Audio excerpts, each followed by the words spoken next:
Hello everyone and welcome back to another video of Bytekin Showdown.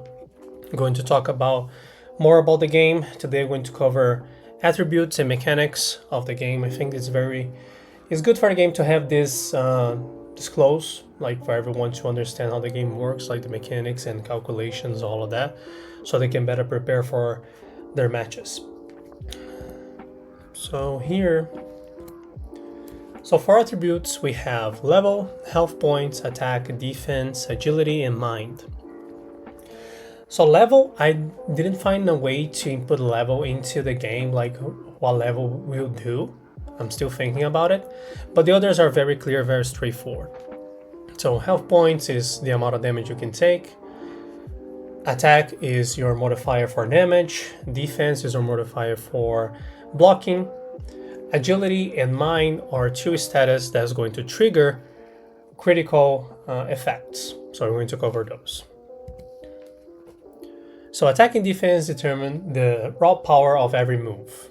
So in Bytekin Showdown uses a continuous curve. This means every single attribute point matters. So in this calculation, we use the square root of the attribute, so like your attack points, and times 0.8 to determine how much damage you're going to do per icon in a skill or protocol.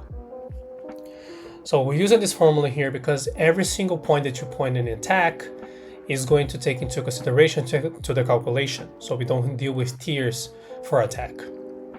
So and this is very helpful because when you play, for example, open source, the open source mode that you can distribute the points, you can really take this into consideration when you're distributing those. And also it's just going to help for the PvE, because when you upgrade your Bytekin, making them stronger, every single point that you add them on attack and defense is going to help.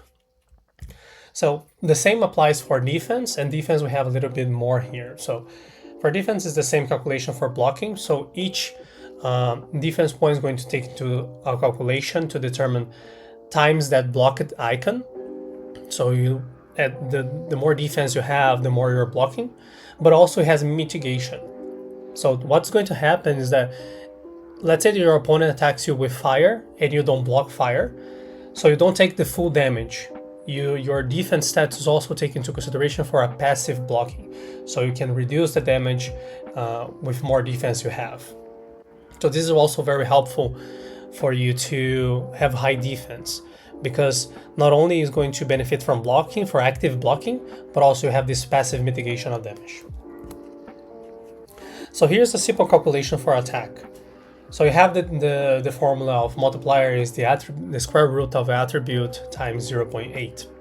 So let's use the attack value for nanocore, which is 9. So when you get those values in, you do the calculation. At the end, they're going to do 2.4 damage per icon. So using Blaze Surge here, this skill as an example, you're going to do 24 damage, because it's 10 icons of fire times the modifier. So of course this is going to be 24 damage raw, like before we put it into test of the opponent's defense and blocking. And same thing goes for defense. So when you're using again Blaze Surge, the block item is going to be 5 times the nanocore defense value, which is 16. I'm going to block 3.2 per icon times 5, then it's going to be 16. So this is going to, if your opponent attacks you with fire, then it's going to block this much. So it's going to be more helpful. When it comes to agility and mind, this works a little bit different, because those are modifiers for critical effects. So agility is going to impact overclock. It's going to trigger overclock, and mind is going to trigger exploit. We're going to cover those in a minute. But here they have tiers.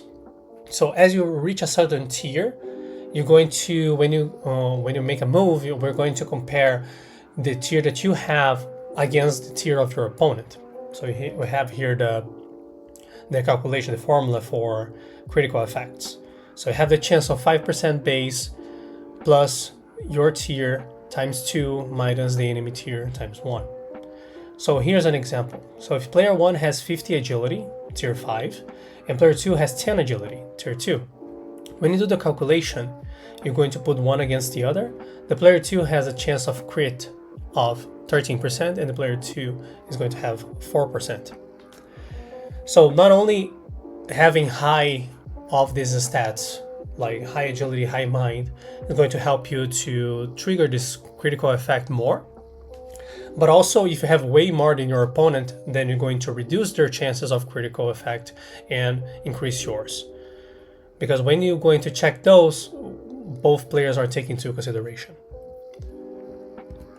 So what are these critical effects? So for agility, we have overclock. So agility represents the speed, dexterity, and reflexes. If triggered, your Bytekin overclocks, dealing more damage. So you do 50% more damage when you overclock. So here we have an example how it's going to look on the battle log. So the skill is going to look more bright orange, and you have these little lightning icons around it. It's going to be moving too. So that's how you know when you had the overclock effect on your attack. So this is going to increase the damage that you do. And when you have a critical effect with mind, we call this an exploit. So mind represents intelligence, concentration, and tactics of your Bytekin. So if you trigger, your Bytekin is going to find an exploit, vulnerability, into your opponent's defenses.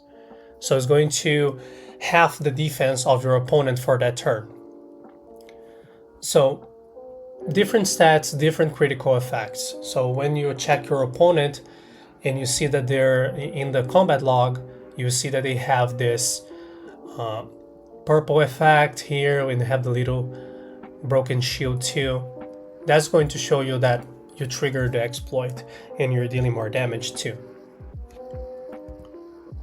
And then of course you have the upgrade system that's going to also impact the output of your damage and the damage that you're going to take less of a certain element. So when activating your upgrade, transforms your Bytekin's element profile. It is a permanent mode change per match.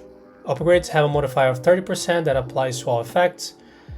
Every upgrade follows the trade rule. So when you upgrade your Bytekin for the match, either with a hybrid upgrade or a pure upgrade of an element, you're going to receive a buff for that element, a resistance, and a weakness. So here we have an example of the upgrade fire. When you upgrade fire or Bytekin, you're going to buff all your damage for fire. You're going to resist the damage from air that you take, and you're going to take amplified damage from water. So every single element of upgrade, they have this buff, the resistances, and the weakness. So when you take this into consideration when you're fighting your opponent and also doing the synergy with your set, have this in mind to make the best choice. As a quick reference for the stats again, you have the health, which is going to benefit everyone. Everyone's going to, the more health they have, more they're going to take time to take down. The more attack that you have, the more damage you do. So you can invest more in attack if you're going to more offensive build. Defense is going to reduce the damage, not only is going to improve your blocking of icons, but also is going to reduce the damage that you take passively. Agility is going to trigger overclock, increasing your damage. So this is going to be very helpful for those that want to go for a hyper offensive build. So not only are you going to hit hard with high attack, but if you trigger overclock, you're going to hit even harder. And the mind stats going to, of course, trigger the exploit, and these are very good for anti-tank builds. So when you're fighting an opponent that has a lot of defense, a lot of HP, and they're going to try to block as much as they can using their skills, you can maybe go for a high mind build in your Bytekin, trying to trigger that as much as you can to half their defense and hit more over time. And then you have upgrade, which is going to be active by the player. It's a decision that they make which upgrade they're going to take. And this, of course, is going to change how your Bytekin is going to react with certain elements.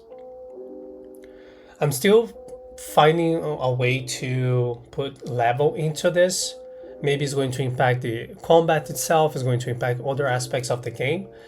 But I think it's a very solid base for you when you're playing especially when you're playing the open source mode, where you're going to distribute points for that specific match. Maybe you have a specific build for a set of skills and protocols that you want to run, or as you're distributing your points that you get from PvE too. So maybe you're trying to use different strategies.